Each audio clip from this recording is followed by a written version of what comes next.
మనందరి దగ్గరున్న అత్యంత విలువైన ఆస్తి ఏది? ఈ ప్రశ్నకు సమాధానం మనకు తెలుసు అనే అనుకుంటాం. కాని ఈ విశ్లేషణ విన్నాక ఈ విషయంపై మనం ఆలోచించే విధానమే పూర్తిగా మారిపోవచ్చు. రండి దీని గురించి వివరంగా తెలుసుకుందాం. ఒక్క క్షణం ఆలోచించండి. మన దగ్గర ఉన్న అన్నింటికన్నా విలువైన వనరు ఏది? అదేంటి, డబ్బా? లేదంటే ఆరోగ్యమా? అసలు ఏంటది? అవును, కరెక్టు, సమయం. ఇదే మనందరి దగ్గరున్న ఒకే ఒక గొప్ప సంపద. ఆలోచించి చూడండి, ధనవంతులకైనా పేదవారికైనా ఎవరికైనా సరే రోజుకుండేది 24 గంటలే కదా. అందుకే దీన్ని మించిన విలువైందింకేముంటుంది? అయితే ఈరోజు మనం మాట్లాడుకోబోయే ముఖ్యమైన విషయం ఇదే. సమయాన్ని అలా గడిచిపోనివ్వకుండా దాన్ని ఒక విలువైన ఆస్తిలా భావించి ఎలా తెలివిగా పెట్టుబడి పెట్టాలో చూద్దాం.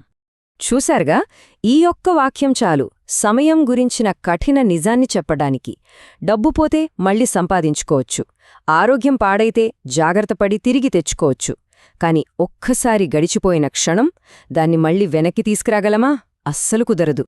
మరి సమయం ఎందుకంత స్పెషల్, ఎందుకంత అమూల్యమైనది? దానికి కొన్ని ప్రత్యేకమైన లక్షణాలున్నాయి. అవేంటో ఇప్పుడు చూద్దాం. ఇక్కడ ఈ రెండింటి మధ్య ఉన్న తేడాను అర్థం చేసుకోవడం చాలా ముఖ్యం. డబ్బుని మనం సంపాదించవచ్చు, పోయినా మళ్లీ సంపాదించవచ్చు. కాని సమయం అలా కాదు. అదే నాన్ రెన్యూవబుల్. అంటే ఒక్కసారి పోతే మళ్లీ రాదు. దాని స్థానంలో ఇంకోదాన్ని పెట్టలేం.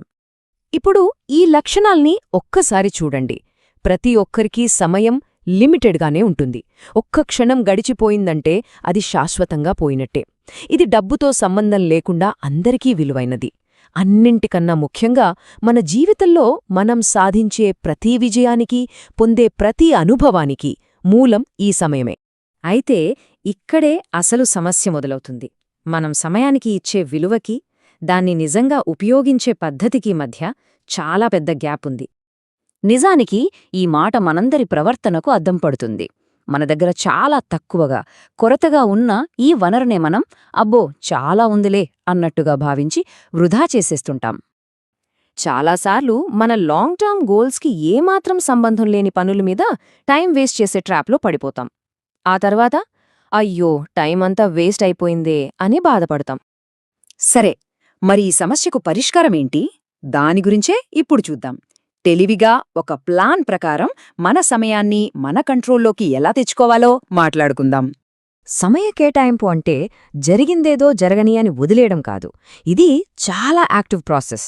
అంటే మన టైంని ఎక్కడ పెట్టాలి, ఎలా ఖర్చు చెయ్యాలి అనేది మనమే నిర్ణయించుకోవడం అన్నమాట. సో దీనికోసం మనం ఫాలో అవ్వాల్సినవి ఈ 4 స్టెప్స్. ఫస్ట్, ఏది ముఖ్యమో దానికి ప్రయారిటీ ఇవ్వాలి. ఆ తర్వాత ఆ పనుల కోసం ఖచ్చితమైన టైం బ్లాక్ సెట్ చేసుకోవాలి. మూడోది, ఆ టైంలో ఎలాంటి డిస్టర్బెన్స్ లేకుండా చూసుకోవాలి.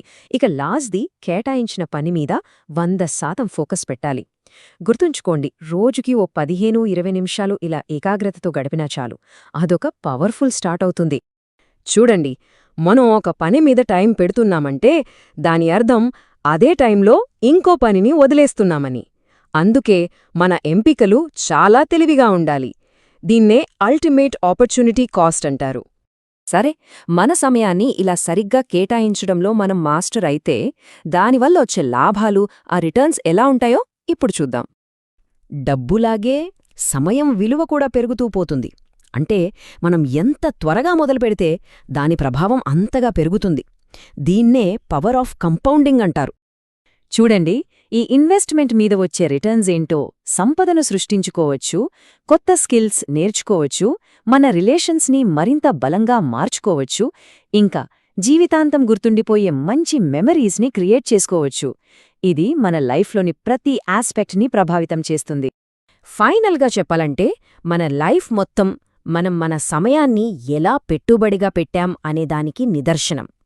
మనం సాధించిన విజయాలు, మన బంధాలు, మన అనుభవాలు, ఇవన్నీ మనం టైం విషయంలో తీసుకున్న నిర్ణయాల ఫలితమే. సరే, ఈ విశ్లేషణను ముగించే ముందు ఈ ఒక్క ప్రశ్న గురించి ఆలోచిద్దాం. మన సమయం అనేది ఒక లిమిటెడ్ ఇన్వెస్ట్మెంట్. మరి దీనిపై మనం ఆశించే రాబడి ఏంటి? ఒక్కసారి ఆలోచించండి.